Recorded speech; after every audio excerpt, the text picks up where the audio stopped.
Melnitsky, the Cossack hetman of the Zaporozhian host,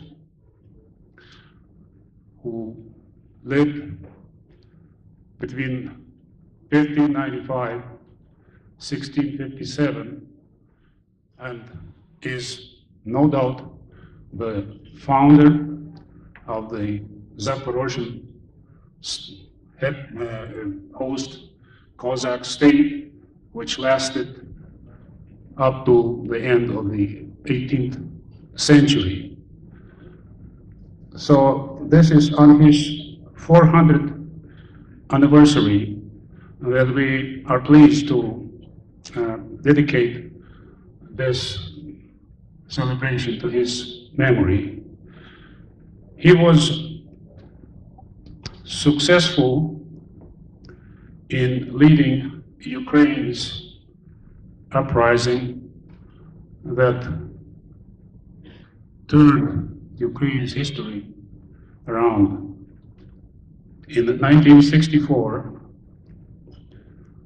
he was able to mobilize an unprecedented support from the oppressed peasantry of Ukraine, from the Cossacks, both the Zaporozhians and the registered Cossacks, who served up until that time in the Polish Crown's armed forces. He was a strategist of some note, a scholar. He spoke French, Latin, Polish, Turkish, and Tatar. He was an extremely capable organizer, military leader, an administrator, who also did a lot for Ukraine's cultural revival. And he created an administrative elite by recognizing talents in leaders such as Vyhovsky, Teterya, Nechai, Bohun, Krivonis, Morozenko, Ulyakivsky, and so on. It was this kind of elite that maintained the Cossack state up to the end of the 18th century.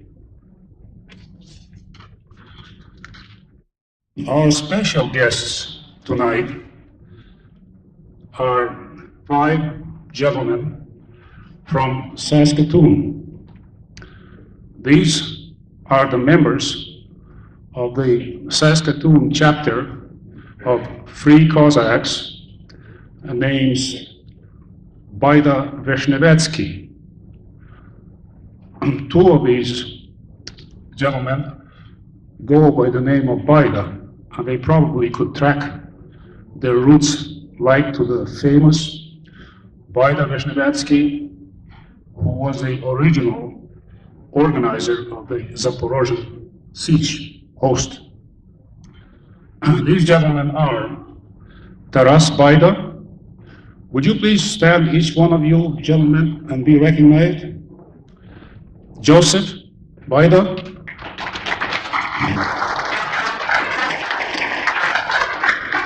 James Hrush.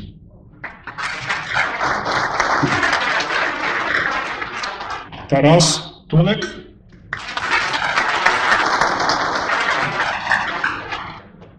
And Bogdan Pitskoyny. Just note that Oseladich that he's sporting, that was the mark of a real Zaporozhian Cossack. Also with us is a special lady who is not that well known to us because she's such a modest, silent worker. Mrs.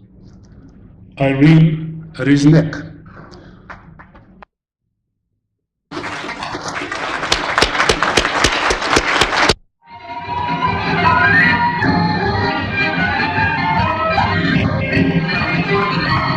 Що рахується в ранках нашого старого козацтва. Приємно з вами познайомитись. Дякую. Прошу нам розказати, як ви почали в тім суспільстві і що ви робите з козацтвом? Ми почали вже більше як 20 років тому у Саскатуні. Причина була, що козаків було потрібно на весна фестивалі. І ми почали нашу організацію. Вони спочатку дуже хотіли нами керувати, а ми козаки, та ми самостійні. Ми стали самостійні, почалося наше козацтво імені Байда Вишневецького. То в крові, правда? Так. То скажіть точно, як називається та асоціація? Козацтво імені Байда Вишневецького. В Саскатуні. В Саскатуні. І чи є різні такі в Канаді, в інших місцевостях? Та ми стали членами українського вільного козацтва, який був кошовий отаман, був Валентин Різник тут в Calgary. І відтоді ми стали членами через українське вільне козацтво, стали членами козацтва на Україні, котрий гетьман є Мулява.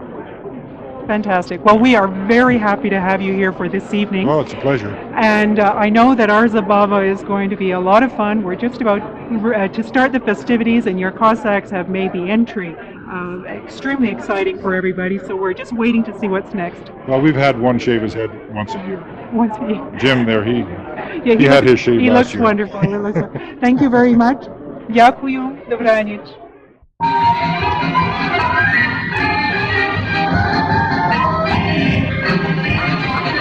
Mr. Morris John Diakowski, Miroslav Ivan Diakowski, born in Montreal in 1927.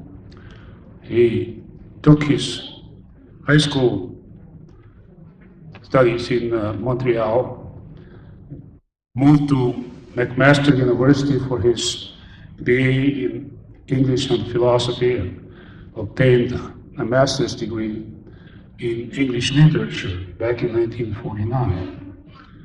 Mr. Diakowski worked with the Canadian Citizenship Branch Department of the Secretary of State in Ottawa from 1949 to 53, then with the Ukrainian section of International Service, CBC.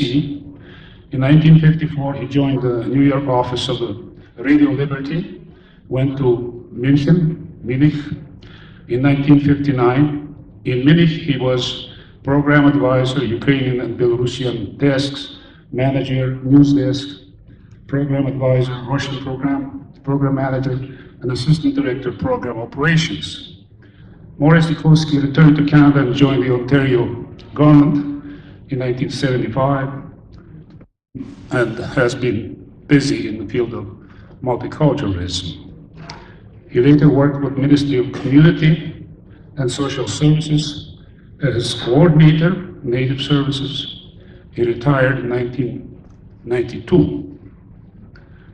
Mr. Diakowski is married to Daria Vishnevsky, and they have 4 children. Ladies and gentlemen, I am pleased to present to you our guest, Mr. Diakowski. Please, Mr. Diakowski. I beg of you, ladies and gentlemen, don't take too literally what the Master of Ceremonies said about my being intimately connected with the encyclopedia. People might misunderstand. Христос Воскрес! Шановне товариство, ви сьогодні зібралися не слухати промов, навіть від таких, як я, що приїхали з далекого Торонто. А ви сьогодні зібралися, щоб мати, як то кажуть по-нашому, good time. Ladies and gentlemen, you are not here to listen to speeches, and I'm not going to give you a speech. But I'm here, and have to say something, and I will. I'll try to make it short. I'm connected with the Canadian Foundation for Ukrainian Studies, as you know. The foundation has as its goal to support Ukrainian studies primarily in Canada at various universities, and to support the production of the type of resource material that is needed to further Ukrainian studies. We have, for example, and what else we do, of course, we collect money and we disperse it. And we've been able to have some success. For example, it was due to the seed money that we gave the York University that today we have a professor of Ukrainian history there, and he is Boris Sutelny, the author, as you all know, of the, I think, best-selling History of Ukraine, which has gone into a second edition printing and has been translated into Ukrainian and has been published in Ukraine. We've been able to assist the Canadian Institute of Ukrainian Studies in Edmonton with funding. We've been able to send funds to help develop a Ukrainian language encyclopedia of physics in Kyiv. We have also been able, thanks to the generosity of our donors, to provide some support to the NOVA program. As you know, that's a new and exciting methodology of teaching English to children who do not speak English in the home. And I have to give a plug to NOVA because my wife uses it in her school. And if she hears I didn't plug it, I'm going to be in trouble. Another interesting and I think exciting thing that we're able to support now is we're providing funds to the Peter Jacek Center for Ukrainian Historical Research to begin publication of the English language translation of Mikhailo Hrushevsky's History of Ukraine Rus, which is going to be, I think, an epical publication. The greatest thing that we've done so far is the subsidy that we've given to help publish the Encyclopedia of Ukraine. Without that subsidy, the encyclopedia unfortunately would not have been published because academic publishing houses do not publish on spec. The encyclopedia has cost us well over $1 million. It has cost the Canadian Institute of Ukrainian Studies, which is a partner in this project, also approximately $2 million. So it's a big thing that we have done. However, in my old age, you said that I retired in 1992. It's true that I did. And my wife was very kind enough, and my children threw me a surprise party. And in the middle of all the clanging of the beer bottles, I heard our younger son say, in answer to someone, "What's your dad going to do?" "Oh, he's going to sell encyclopedias." But and of course, we have to sell encyclopedias, but I'm not here as an encyclopedia salesman. There are brochures out there, there are forms you can fill in and send them in, and we'll be very happy to have them. That being said, I will say no more. Have a good time. As you know, we mentioned about the Cossacks. You didn't mention about Khmelnytsky. What happened to his third wife? That's very interesting. You know, the Cossacks were a very interesting bunch. They were knights of the steppe. When they went to war, they didn't drink a drop. And any Cossack caught imbibing during a campaign was given short shrift. But once they got back to the siege, after their campaign, usually successful, then there was only one slogan. And we know that slogan in Canada, and that was, "Let's party." Thank you very much.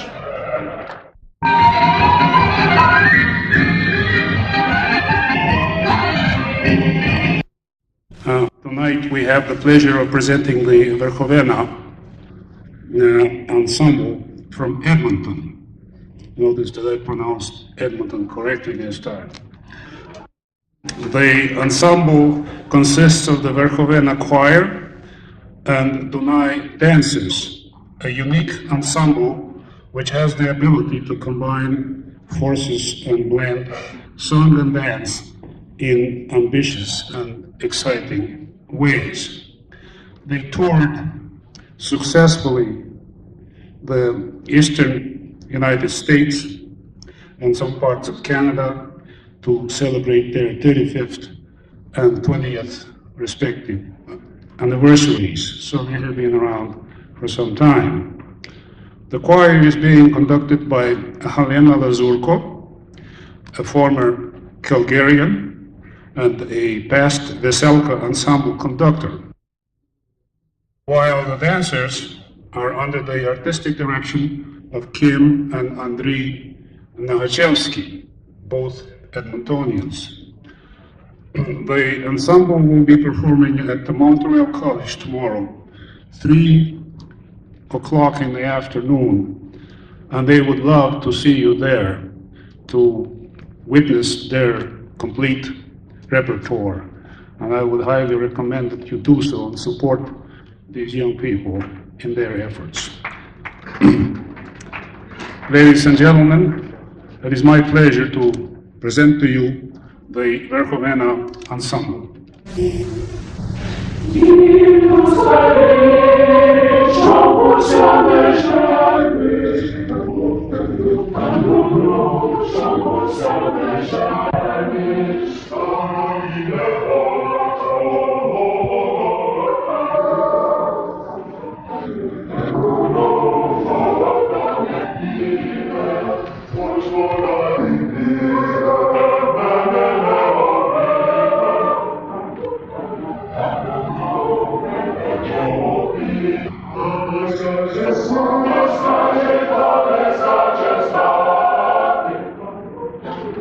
Amen.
up and dance with us?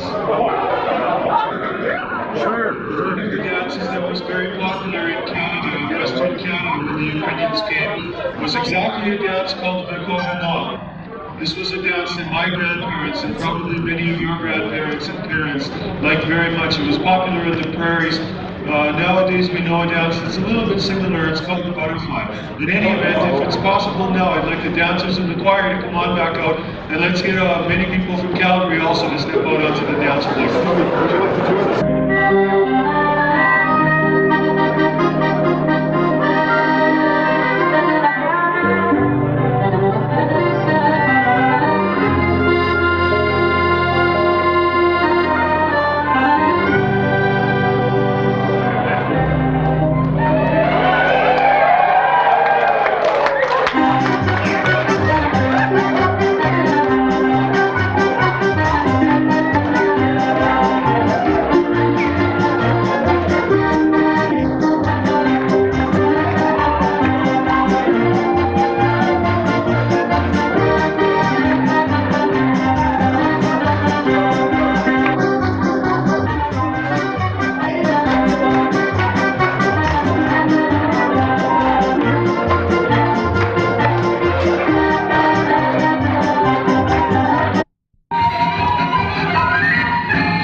Introduce to you These three young gentlemen are recent arrivals from Bosnia. They haven't been here more than 2 years, somewhere less than that. Their name is Ivan Petyuk, Slavko Latki, and Pavlo Maslovsky. These are the refugees from former Yugoslavia, from Bosnia. So, I hope you will enjoy their music tonight.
Una pillera